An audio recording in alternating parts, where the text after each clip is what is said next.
Sementara itu sudah sejak 3 pekan terakhir, pengecer di Kabupaten Pali tidak lagi menjual tabung gas 3 kg karena tidak ada lagi stok alias langka.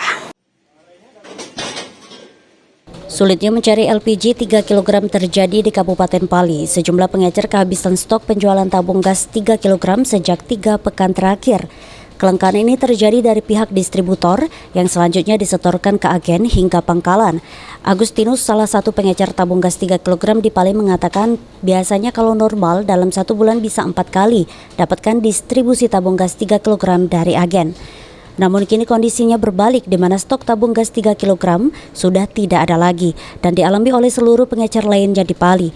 Dengan hal tersebut, Agustinus inginkan kepada pemerintah menyediakan stok tabung gas 3 kg di Pali. 2 bulanan udah susah Pak ya? Biasanya kita kan minta bagi sama pangkalan Pak ya. Menjelang 2 bulan ini kadang kita sih kadang tidak gitu. Oleh dia juga kurang kan. Tapi untuk pembelian dari masyarakat sendiri meningkat nih Pak malah? Meningkat Pak.